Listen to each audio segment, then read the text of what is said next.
அவர் ஒரு பெரிய குடும்பத்தில் பிறந்தவர்.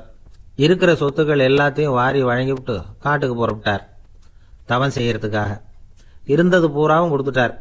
இனிமே எதுவுமே இல்லை கொடுக்கறதுக்கு. அப்போ கடைசியா ஒருத்தன் வந்து கையை நீட்டினான். ஐயா ஏதாவது கொடுங்கன்னா. அவர் பார்த்தார். கட்டியிருக்கிற வேட்டியை தவிர வேற எதுவுமே இல்லை. 8 முழம் பட்டு வேட்டி ஜரிகை கரையோடு இருக்குது. கடைசியா அதை தான் எடுத்து கட்டிக்கிட்டு அவர் புறப்பட்டுக்கிட்டு இருக்கிறார். அவர் பார்த்தார், எதிரில் அவன் பரிதாபமா நின்றுட்டு இருக்கிறான். அந்த 8 முழ வேட்டியை 2ஆ கிழிச்சார்.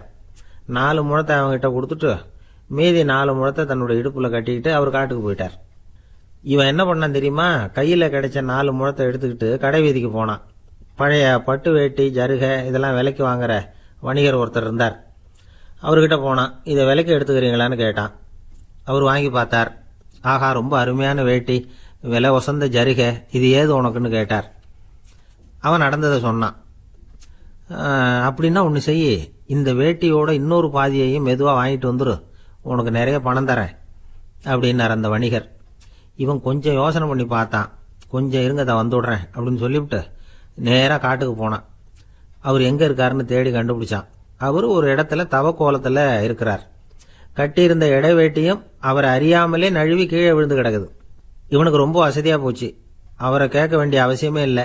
மெதுவாக சத்தம் போடாமல் அடிமேல அடி வச்சு நெருங்கினான். அவர் கண்ணை மூடிக்கிட்டு அவர் பாட்டு நின்றுட்டு இருக்கார். இவன் மெதுவாக போய் கீழே கிடந்த அந்த துணியை எடுத்துக்கிட்டு சத்தம் போடாமல் திரும்பி நடந்தான். அப்படி கொஞ்சம் தூரம் நடந்திருப்பான். அப்படி ஓட ஆரம்பிக்கிற சமயத்தில் அவன் காலில் கீழே கிடந்த முள்ளு ஒன்று நறுக்குன்னு தைச்சு விட்டுது. வலி தாங்க முடியாமல் அம்மான்னு கத்திவிட்டான். இந்த சத்தத்தினால கண்ணை மூடி நின்றுகிட்டு இருந்த அவர் தவம் கலைஞ்சுது. மெதுவாக கண்ணை திறந்து பார்க்கறார். தன் இடையில இருந்த வேட்டி அவன் கையில் இருக்கு. இப்போ அவர் நினைக்கிறாராம், இந்த வேட்டி மேல நான் வச்ச ஆசை அல்லவா அவனை வந்து திருடன் ஆக்கிவிட்டது அப்படின்னு நினைச்சாராம். இது எப்பேற்பட்ட மனநிலைங்கிறத கொஞ்சம் யோசிச்சு பாருங்க.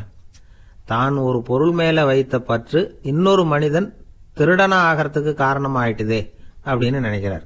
அப்படி நினைச்ச அவர் யார் தெரியுமா? அவர் தான் மகாவீரர். இழந்துட்டேங்கிறியே, நீ என்னத்தை கொண்டு வந்த இங்க இழக்கிறதுக்கு? நீ என்னத்தை உண்டாக்குன இது அழிஞ்சுட்டுதுன்னு சொல்றதுக்கு? இது அவருடைய சிந்தனை. இன்னைக்கு நம்ம சிந்தனையெல்லாம் வேற மாதிரி இருக்குது. ஒருத்தன் நடுத்தெருவில் உட்காந்து அழுதுகிட்டு இருந்தான். அந்த வழியா வந்தவர் கேட்டார், ஏப்பா அழற அப்படின்னு கேட்டார்.